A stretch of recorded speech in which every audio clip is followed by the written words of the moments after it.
Assalamu alaikum wa rahmatullahi wa barakatuh. The date is 13th Safar 1447 on the Islamic calendar and August 7th, 2025 on the Gregorian calendar. And you are watching Muslim World News with me, your host, Abdurrahman Muhammad. Let's dive in headfirst and take a look at today's headlines. Shah opts out of OTP. Mali's former Prime Minister faces charges after backing jailed critics online. Uganda, South Sudan border tensions. And on business news, Kenya eyes renewed US trade talks.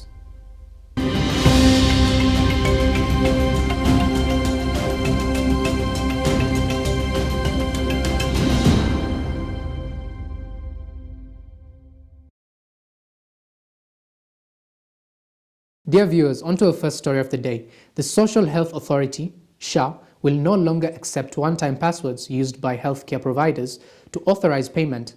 Health Cabinet Secretary CS Adan Duale directed that approvals in SHA contracted facilities will now be completed using biometric health IDs or the newly launched Practice 360 app.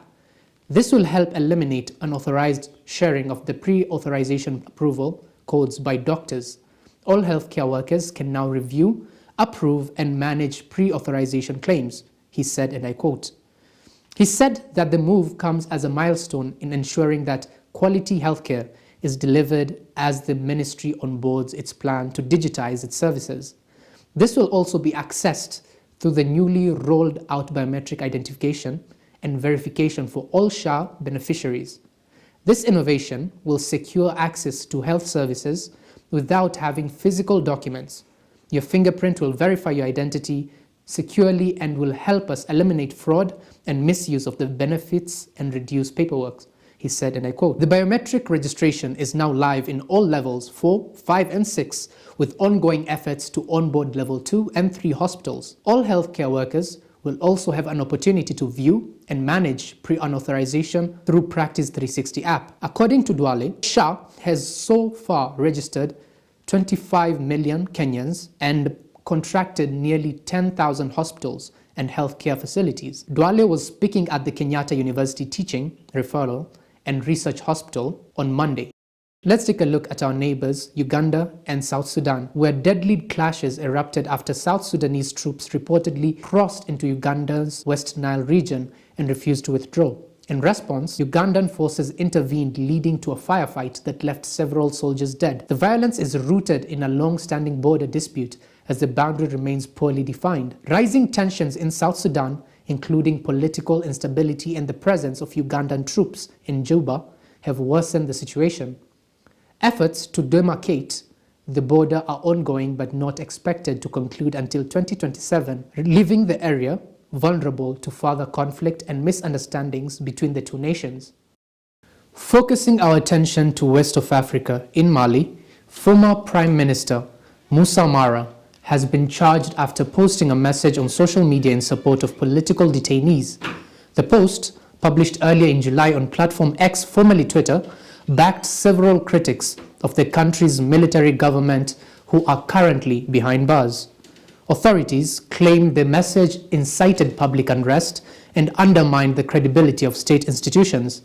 Mara was taken into custody on August 1st and remains detained ahead of his scheduled court appearance in late September. The team has strongly condemned the arrest, calling it a politically driven attempt to silence opposition voices. This comes amid increasing concerns about shrinking democratic space in Mali, where the junta has dissolved political parties and extended by its rule by an additional 5 years. International observers and human rights groups have raised alarms over what they describe as a crackdown on dissent. On to more positive news. A significant diplomatic step has been taken as the Democratic Republic of Congo and Rwanda held their first formal meeting since signing a peace deal earlier this year. The two nations met in Washington under international mediation, including the US, Qatar, and the African Union. Talks centered on economic collaboration in areas such as infrastructure, energy, and cross-border trade. While the meeting marked progress, major security issues remain unresolved. Rwanda has yet to withdraw troops from eastern Congo, and Kinshasa has not taken action against rebel factions operating in the region. Observers warn that full peace will depend on trust and real follow-through. Taking a look at news that has been hitting headlines worldwide. Indonesia's president freed over 300 prisoners as part of National Unity Initiative following the country's divisive elections. The inmates, many of them non-violent offenders and political detainees, walked free from several detention centers across the country. The decision formed part of a broader reconciliation effort aimed at easing political tension and restoring public trust. Justice Minister Yasona Laoli said the move was a humanitarian gesture and aligned the president's vow to reform the justice system. Human rights groups cautiously welcomed the release but urged the government to ensure transparency in future amnesty decisions. President Prabowo declared this is a new beginning for Indonesia, a nation united, not divided by its past.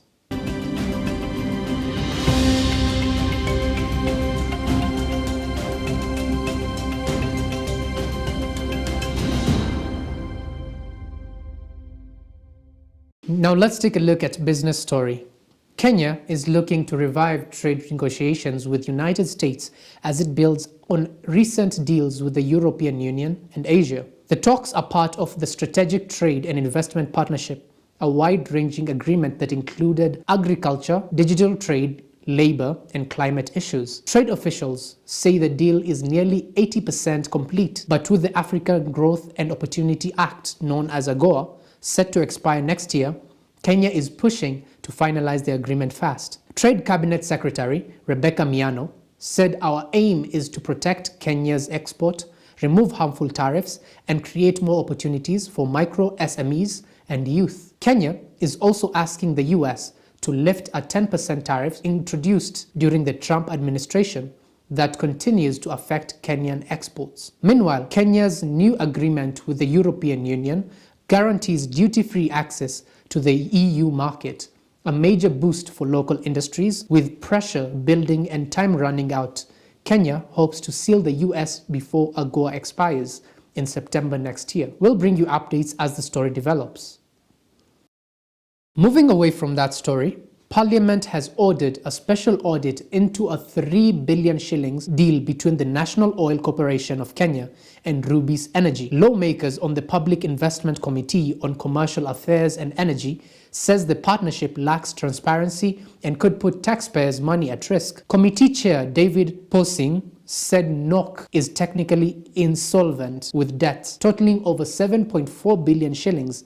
This includes loans of 3.4 billion from KCB and another 2.9 billion from Stanbic Bank. The MPs want the Auditor General to examine whether Rubis injected funds as a loan, whether the deal carries interest, and if the National Treasury is backing the agreement. They are also questioning how Rubis was on board, whether proper legal steps were followed, and if the deal respects existing fuel station leases. The committee has now directed NOC to suspend all engagements with Rubis for 1 month as the audit is conducted. The Auditor General is expected to submit the findings by August 14th. This comes as NOC continues to struggle with cash flow, missed salary payments, and operational shutdowns despite earlier plans to revive the company through a profit-sharing deal with Rubis.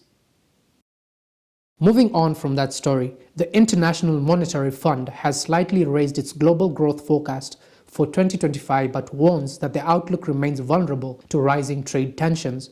In its latest report, the IMF now expects the global economy to expand at a slightly faster pace than previously projected, driven by resilient consumer demand and easing inflation in major markets. However, the fund cautions that future tariffs increase are not factored into the current forecast and could pose a significant downside risk. It says higher trade barriers could push up effective global tariff rates, reduce investment, and dampen cross-border trade recovery. The IMF is urging countries to avoid protectionist measures and instead work towards more stable, predictable trade relationships, especially as the economy continues to recover from recent global shocks. More updates on the IMF's full economy outlook are expected in the coming weeks.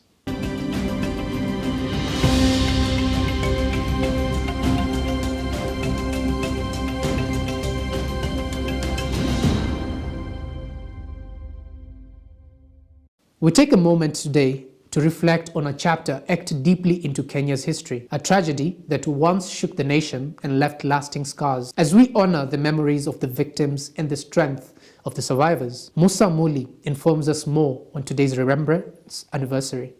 This week marks 26 years since the devastating bomb of the US Embassy in Nairobi, a moment that left a lasting scar on Kenya's history. On that tragic day in 1998, over 200 lives were lost and thousands more injured. In just seconds, no more routine were shattered, family torn apart, and a nation thrust into mourning. Today, the site of the attack is home of the August 7th Memorial Park, a peaceful space where Kenyans gather each year to remember, to reflect, and to stand together in unity. But this day is more than just a remembrance of tragedy. It's a recognition of resilience of survivors who carried the weight of memory, families who continue to rebuild, and a country that refuses to be defined by fear. As the world prepares to observe the International Day of Remembrance of an attribute to the victims of terrorism, on August 21st, Kenyans' experience stands as a powerful reminder. Terrorism may try to destroy, but it cannot defeat the spirit of united people. Through remembrance, Kenya rises, not in bitterness, but in strength, solidarity, and peace. Reporting for Al Huda TV, I'm Musa Muli.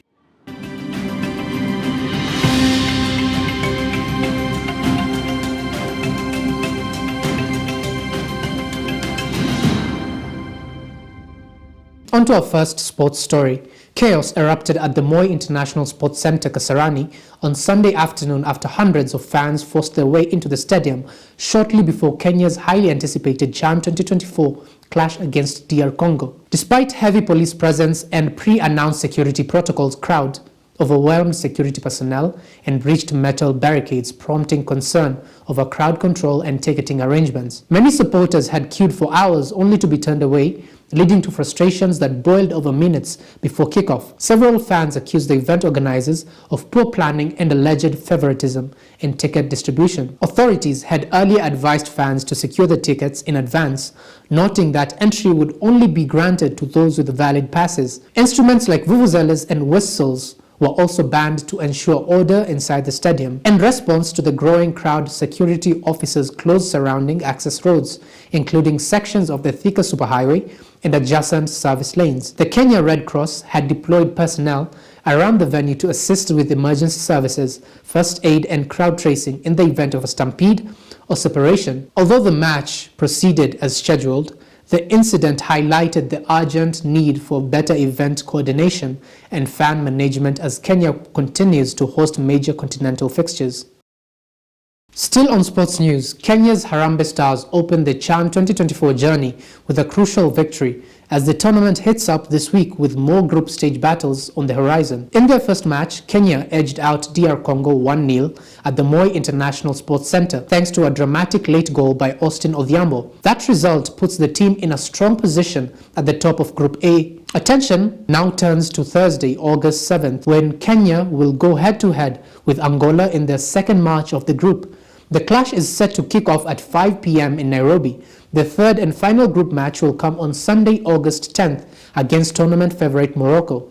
With only two teams advancing from this group, this week's fixtures could decide Kenya's fate in the championship. Supporters remain hopeful as the squad aims to maintain its winning form and push towards the quarterfinals. The tournament, hosted jointly by Kenya, Tanzania, and Uganda, offers a platform for homegrown talent and serves as a warm-up to AFCON 2027, also set to take place in East Africa.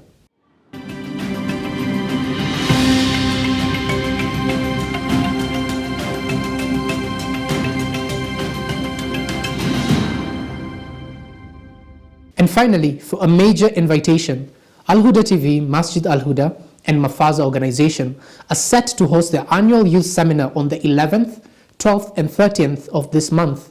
This year's theme, Islamic Youth in AI, focuses on empowering young Muslims to navigate and shape rapidly evolving world of artificial intelligence. The seminar aims to equip participants with both technical insight and spiritual guidance, ensuring that innovation is embraced without compromising Islamic values. It's a timely conversation bridging faith and future in a world driven by technology. That's all we had lined up for you today.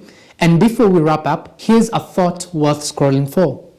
Did you know that stepping away from your phone, even briefly, can refresh your mind, improve your sleep, and help you feel less anxious, and even help you remember how to talk to humans in real life? If you didn't know, well, now you know. That brings us to the end of today's program of Muslim World News. I've been yours truly, Abdurrahman Muhammad. It's been a pleasure having you with us. Stay informed, stay inspired, and may peace be upon you. Until next time.